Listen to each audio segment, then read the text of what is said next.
جھوٹ بولنے کے بعد بھارتی میڈیا بالآخر مان گیا ہے۔ بھارتی میڈیا یہ دعویٰ کر رہا ہے کہ MiG 21 کا پائلٹ ابھی لندن واپس نہیں آیا۔ اگر ہمارے پاس آج رافیل ہوتا تو شاید نتیجہ کچھ اور ہوتا۔ پاکستانی قوم کو واضح فتح متنازع بنانے کی ناکام کوشش۔ 27 فروری کی فتح کو دشمن نے بھی تسلیم کیا۔ بھارتی کور کمانڈر پاکستان کی تعریف اور برتری ماننے پر مجبور ہوئے۔ مودی نے خود کہا اگر رافیل طیارے ہوتے تو نتیجہ کچھ اور ہوتا۔ پاکستان نے جس طرح بھارتی بیانیے کو تباہ کیا وہ قابل تعریف ہے۔ بھارتی جنرل عطا حسین کا اعتراف۔ عمران خان صاحب جو ہیں وہ اسلام آباد کی ایک دہشت گردی کی عدالت اینٹی ٹیررسٹ کورٹ سے جو ہے وہ زبردستی جو ہے وہ بری ہو گئے۔ 6 سال تک جو وقت ضائع ہوتا رہا اس کا کون حساب دے گا؟ یہ 6 سال بعد آپ کو خیال آیا ہے کہ یہ وقت ضائع ہو رہا ہے۔ میں چیف جسٹس آف پاکستان سے یہ مؤدبانہ اپیل کروں گا کہ آپ اس کا نوٹس لیں۔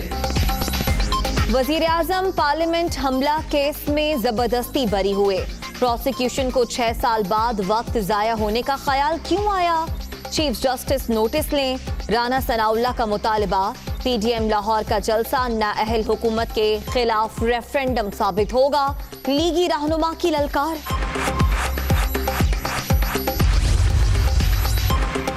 وزیر اعظم کے خلاف پارلیمنٹ حملہ کیس کا تحریری فیصلہ جاری۔ مقدمے میں قتل، اقدام قتل، دہشت گردی یا دیگر جرائم کا الزام نہیں۔ پبلک پروسیکیوٹر نے کہا مقدمہ سیاسی مخالفت میں درج کیا گیا۔ کیس مزید چلانا عدالتی وقت کو ضائع کرنے کے مترادف ہوگا۔ 9 صفحات پر مشتمل تحریری فیصلہ۔ کورونا کی بگڑتی صورتحال پر حکومت ایکٹیو۔ وزیر اعظم کی زیر صدارت قومی رابطہ کمیٹی کچھ دیر میں سر جوڑ کر بیٹھے گی۔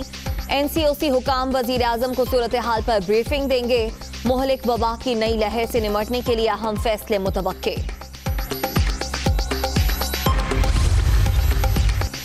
تعلیمی اداروں میں بڑھتے کیسز قابل تشویش۔ بین الصوبائی وزرائے تعلیم اجلاس 5 نومبر کو طلب۔ سردیوں کی چھٹیوں سے متعلق فیصلہ متوقع۔ 8ویں کلاس کے بورڈ امتحانات کا بھی جائزہ لیا جائے گا۔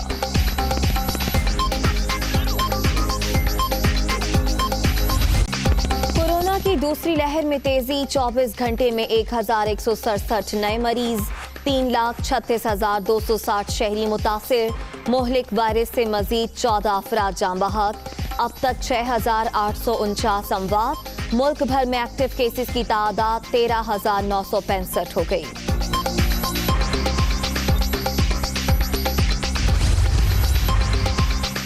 وزیر اعظم کی زیر صدارت وفاقی کابینہ کا اجلاس۔ سیاسی، معاشی اور کورونا کی صورتحال پر غور۔ زائرین مینجمنٹ پالیسی کی منظوری بھی 9 نکاتی ایجنڈے کا حصہ۔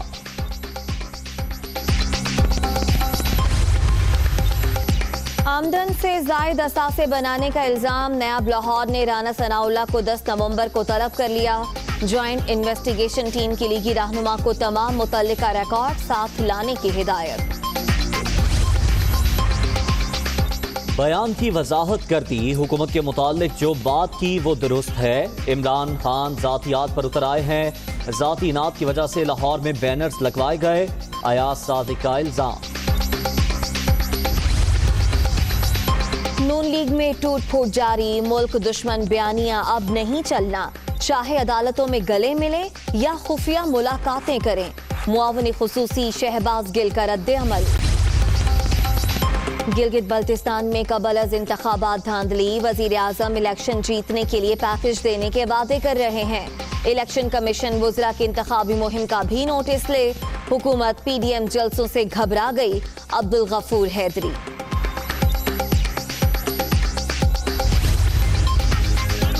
پنجاب میں رحمت للعالمین وظائف کا اجرا۔ 50 کروڑ روپے مختص۔ گستاخانہ خاکوں کی تشہیر ناقابل قبول۔ آزادی اظہار رائے کی آڑ میں مذموم حرکتیں برداشت نہیں۔ عالمی ادارے شرپسندانہ اقدامات کو روکنے کے لیے کردار ادا کریں۔ عثمان بزدار۔